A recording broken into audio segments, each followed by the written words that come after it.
தால் செய்ய போகிறோம். இதை ஊற வச்சு பாசி பயிரில் நம்ம ஒரு தால் செய்யலாம். இதில் ஒரு கப்பு ஊற வச்ச பச்சை பயிரை எடுத்து வச்சுக்கிறேன். தண்ணி ஊற்றி இதில் கொஞ்சம் இஞ்சி போட்டுக்கிறேன், கொஞ்சம் சீரகம் போட்டுக்கலாம், கொஞ்சம் இதில் கொஞ்சம் மஞ்சத்தூள் போட்டுக்கலாம். மஞ்சத்தை கலக்கிட்டு வைப்போம். ஃபஸ்ட்டு கொஞ்சோண்டு முந்திரி பயிர் போட்டுக்கிறேன், 2 டேபிள் ஸ்பூன் தேங்காய், சோம்பு எடுத்துக்கிறேன், பச்சை மிளகாயை நறுக்கையில் போட்டுக்கிறேன். இப்போ இதை நான் அரிசி எடுத்து வந்துடுறேன். கொஞ்சம் எண்ணெய் ஊற்றிக்கலாம், கொஞ்சோண்டு சோம்பு போட்டுக்கிறோம், தெரிஞ்சிருக்கு. கொஞ்சம் கருவேப்பிலை போட்டுக்கிறோம்,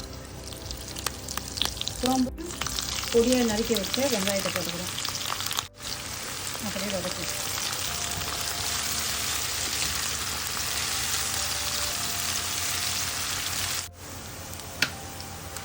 நல்லா இது வதங்கிடுது. அரை ஸ்பூன் தான் இஞ்சி பூண்டு பேஸ்ட் சேர்க்குறோம், தக்காளி பழத்தை சேர்க்குறோம், ஒரு பச்சை மிளகாய் சேர்க்குறோம், கொஞ்சம் உப்பு சேர்த்துக்கலாம். சீக்கிரமாக இதெல்லாம் செஞ்சிடும். தக்காளி மிளகாய் வதங்கிட்டோம். மஞ்சள் தூள் சேர்க்குறோம், மல்லித்தூள் ஒரு 2 ஸ்பூன் சேர்க்குறோம், காய்த்தூள் காரத்துக்கு ஏற்ற மாதிரி இவங்க சேர்த்துங்க.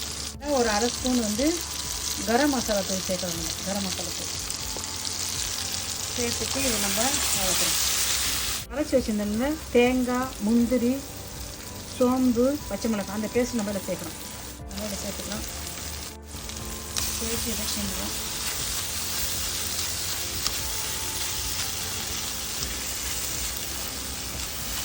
இதை அப்படியே செஞ்சுட்டு இந்த பாசிப்பயிர் என்ன அழகாக வெந்து வந்துச்சு பார்த்தீங்களா? இதை அப்படியே கரண்டியால் அப்படியே பசைஞ்சு விடுவோம். இப்படி இதை கரண்டியால் இப்படி நல்லா முக்கிச்சு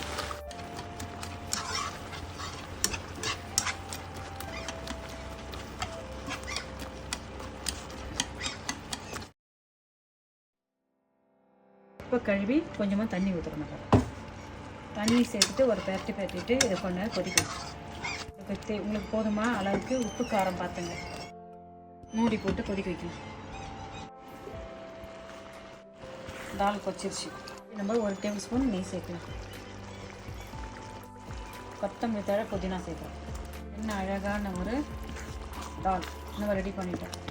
இது ரொம்ப சத்தான பொருள். இது நீங்களும் வீட்டில் இது போல் ஒரு ரெடி பண்ணி பார்த்துட்டு உங்கள் கமெண்ட் எனக்கு சொல்லுங்கள்.